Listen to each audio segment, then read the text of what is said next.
If you have 5 people in a room, you're going to have 5 completely different beliefs about what happens to us when we die. Should we bury? Should we cremate? Is it possible to communicate with people from the other side? I'm standing in a pretty typical cemetery here in Canada. But if you have a look at this from a worldwide perspective, with all of the different rituals that take place in the different cultures and religions in this world, it gets to be a pretty fascinating topic. I'm Bea Broda, and I hope you'll join me in this series as we have a look at how others see the great beyond. Just about every religion and cultural background exists in the very international city of Hong Kong, but Buddhism and Taoism are 2 of the main religious mainstays. Let's have a look and see how they view the cremation and burial process. The temples are sacred regardless of the religion.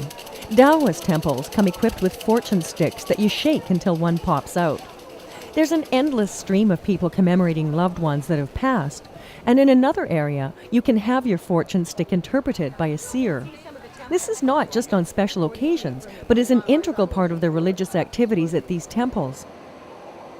Typically, people will light either incense or candles for their loved ones on the other side.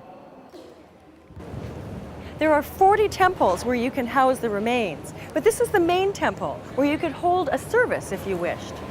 In China and Hong Kong, cremation is the most common funerary method. People don't keep the ashes in urns in their homes, but rather have them stored in compartments built into the temples. Burials do take place, and these coffins are comprised of solid logs.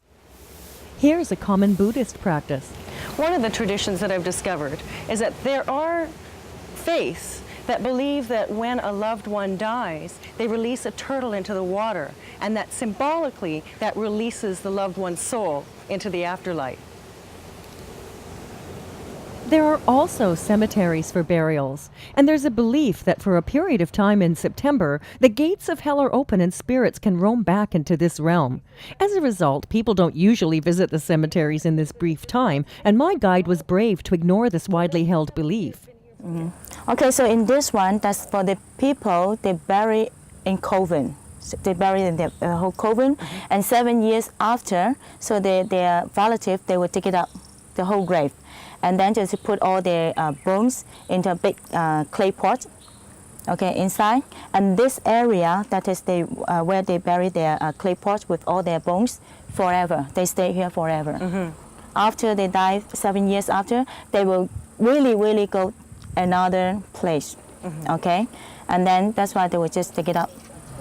So after 7 years for their burying, they dig up, and then if they choose doing the cremation, so after they cremated, so they will just put the urn pot inside to this compartment, and here also stay forever. Yeah. Each temple features a furnace where people will burn paper items that symbolize what the person wants their dearly departed to have on the other side. All religions in Hong Kong use incense to honor their ancestors. This series will visit many countries, such as India, to see how loved ones are honored, and how for Hindus, immersing the ashes in the Ganges River is a sacred ritual. This culture recognizes the concept of reincarnation, which in many ways influences how life and death are conducted in India. I spoke to a Hindu astrologer about this philosophy. The whole thing about reincarnation is that the spirit or the soul is moving from body to body in continuum. And the Hindus believe that there are 8,400,000 different bodies, from insects to animals to humans, that a person can take, the human life being the highest. And so we are always work in motion. But it's all dependent on the karma. Karma meaning thought, word and action, whatever is committed or done by a person. Instead of a heaven and hell, it is that we have to ultimately become so spiritually pure that we merge into divinity. There are different forms of communicating with those who have passed on, or their spirits, as people may call it. Some call it channeling, and some call it through meditation. Others use different modalities in order to communicate with the dead, but it is possible.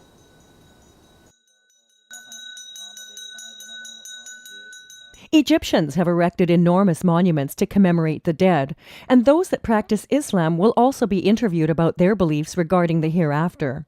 History shows us a great deal about this in hieroglyphics that have been carved into tombs and monuments for centuries.